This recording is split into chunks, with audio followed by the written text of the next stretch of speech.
दिल्ली, जबलपुर के बाद अब राजकोट एयरपोर्ट पर हादसा, भारी बारिश से टूटकर गिरी canopy. Rajkot airport Delhi airport पर छत का हिस्सा गिरने से एक व्यक्ति की मौत और कम से कम 6 लोगों के घायल होने का मामला अभी पुराना भी नहीं हुआ है और अब इसी तरह की दुर्घटना की खबर राजकोट से भी आ रही है। राजकोट एयरपोर्ट दिल्ली और जबलपुर के बाद अब गुजरात के राजकोट से भी एयरपोर्ट में दुर्घटना की खबर है। भारी बारिश के कारण राजकोट एयरपोर्ट के छत का हिस्सा टूट गया। नागरिक उड्डयन मंत्रालय के अनुसार कैनोपी में जमा पानी को बाहर निकालने के लिए रखरखाव कार्य के दौरान कैनोपी टूट गई। इस घटना में कोई हताहत नहीं हुआ। मामले की विस्तृत रिपोर्ट मांगी गई है।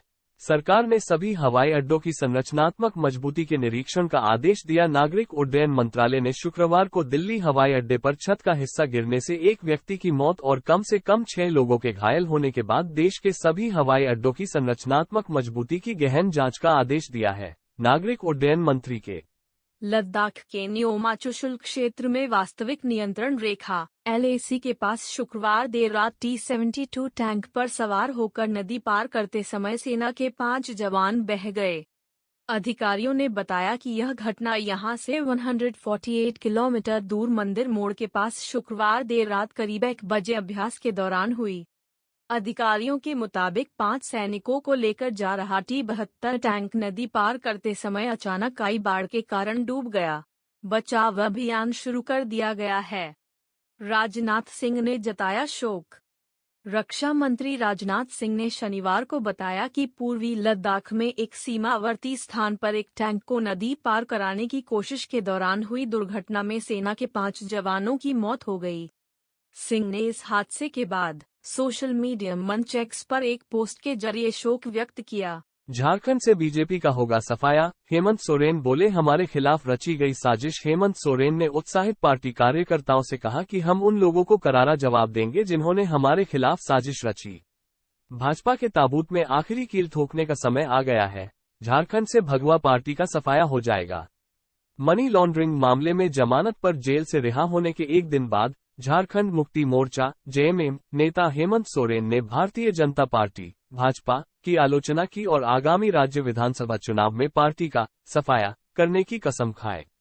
रांची में झामुमो कार्यकर्ताओं के साथ बैठक में हेमंत सोरेन ने कहा, भाजपा को भारत के सामाजिक ताने बाने को नष्ट करने में विशेषज्ञता हासिल है।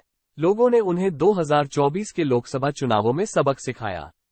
वो झारखंड में विधानसभा चुनाव जीतने का दिवास्वप्न देख रही है। हेमंत सोरेन ने उत्साहित पार्टी कार्यकर्ताओं से कहा कि हम उन लोगों को करारा जवाब देंगे जिन्होंने हमारे खिलाफ साजिश रची। भाजपा के ताबूत में आखिरी कील ठोकने का समय आ गया है। झारखंड से भगवा पार्टी का सफाया हो जाएगा। नई दिल्ली में अगले 2 दिनों में भारी बारिश की संभावना है। भारत मौसम विज्ञान विभाग IMD ने शहर में 88 वर्षों की रिकॉर्ड तोड़ बारिश के साथ पहुंचे मानसून के एक दिन बाद शनिवार को यह जानकारी दी। IMD ने अगले 4 दिन भारी बारिश का पूर्वानुमान व्यक्त करते हुए ऑरेंज अलर्ट जारी किया है। इसने कहा, दिल्ली में पूरे दिन मध्यम से भारी बारिश की संभावना है। रविवार तथा सोमवार को और अधिक भारी बारिश होने का अनुमान है। दिल्ली के रोहिणी और बुराड़ी सहित कई इलाकों में सुबह के समय बारिश हुई। दोपहर बाद भी शहर में कई जगह बारिश हुई। ईरान राष्ट्रपति चुनाव में किसी भी उम्मीदवार को स्पष्ट बहुमत नहीं मिल सका। ईरान में हाल ही में हुए राष्ट्रपति चुनाव में कोई भी उम्मीदवार स्पष्ट बहुमत हासिल नहीं कर सका। ईरानी मीडिया के मुताबिक अगर चुनाव में किसी उम्मीदवार को स्पष्ट बहुमत नहीं मिलता है तो राष्ट्रपति चुनाव का दूसरा चरण अगले शुक्रवार को होगा। दूसरी ओर ईरान के आंतरिक मंत्रालय का कहना है कि अब तक 10.9 मिलियन वोट गिने जा चुके हैं, जिसमें मसूद पिज़ेशकियान को 8.2 मिलियन और सईद जलीली को 7.2 मिलियन वोट मिले हैं। ईरानी मीडिया के मुताबिक मोहम्मद बाकिर के पास 27 लाख वोट हैं, जबकि मुस्तफापुर के मोहम्मदी में 1.58 हजार वोट हैं।